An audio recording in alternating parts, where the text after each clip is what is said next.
Top quality और consistent performance के लिए सिर्फ सिल्वर पंप नाम याद रखना।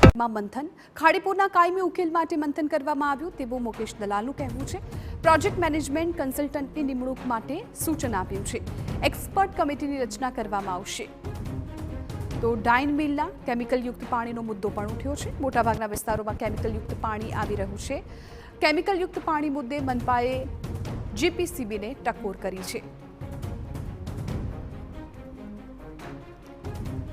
તો છેલ્લા કેટલાય સમયથી સુરતમાં ખાડીપુરને કારણે સ્થાનિકોને પારાવાર મુશ્કેલીનો સામનો કરવો પડી રહ્યો છે અને સાથે સાથે જે કેમિકલયુક્ત પાણી આવી રહ્યું છે તેને લઈને પણ સ્થાનિકો હેરાન પરેશાન થતા હોય છે। ત્યારે ખાડીપુરના નિવારણ માટે ઉચ્ચ સ્તરીય બેઠક યોજાઈ હતી જેમાં આ તમામ મુદ્દાઓ પર મંથન કરવામાં આવ્યું।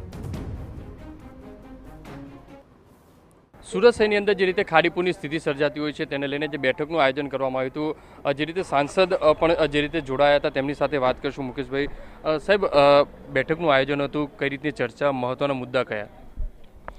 આદરણીય પ્રભારી મંત્રી કનુભાઈ દેસાઈ સાહેબની આગેવાનીમાં અધ્યક્ષતામાં એક સંકલનની મિટિંગ યોજાઈ હતી અને એમાં વિશેષ કરીને ખાડીપુરના પ્રશ્ન વિસ્તૃત ચર્ચા કરવામાં આવી છે।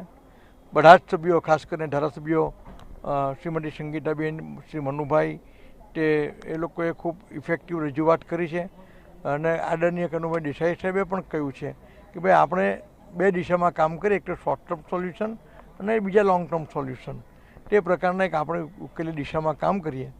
અને એક સાંસદ તરીકે મેં એક રજૂઆત કરી કે આપણે એક પીએમસીની એક નિમણૂક કરવી જોઈએ। આપણે લોકો જે ચર્ચા કરીએ છીએ, ઉકેલ બતાવીએ છીએ, આખો ડિસ્ટ્રિક્ટથી આગળ સુધીનો પ્રશ્ન છે। 10-15-20 ઇંચ વરસાદ પડી જાય અને ખાડીપુર આવે છે તો એના પર કન્સલ્ટન્ટ જે આપણે જે ઉકેલ આપે તે ઉકેલ પર આપણે એક્શન લઈએ। પછી ટેકનિકલ ફિઝિબિલિટી કેટલી છે, ફિનાન્શિયલ ફિઝિબિલિટી કેટલી છે, તે પછી આગળ આપણે એની પર એક્શન લઈ શકીએ। બીજા કયા મહત્વના મુદ્દાઓ જે નડતરરૂપ કેવા મુદ્દા થતા હોય છે? બીજા ઉડના લિંબાયતના ટપેલા ડાઇંગનો પ્રશ્ન પણ મનુભાઈને સંગીતાબેને રજૂ કર્યો હતો। તો તેમાં શું પ્રતિકાર મળે? તેમાં પણ જોયું કે ભાઈ એને જીપીસીબી અને સુરત મ્યુનિસિપલ કોર્પોરેશને લગભગ 100 જેટલા ડાઇંગ પ્રિન્ટિંગ મિલને ટપેલા ડાઇંગને સીલ મારી દીધા છે।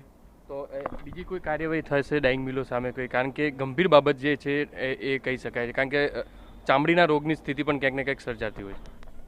ના, એટલે એ પાણીનું જો વિશ્લેષણ કરવા માટે હજારદેશ છે કે નહીં તે એક ચકાસણી કરવી જોઈએ અને એ જીપીસીબીના અંડરમાં પડે છે। હા, એટલે જીપીસીબી એ જોશે પાણીમાં હજારદેશ છે કે નહીં અને એનો પણ શું સોલ્યુશન છે તે એક જોશે।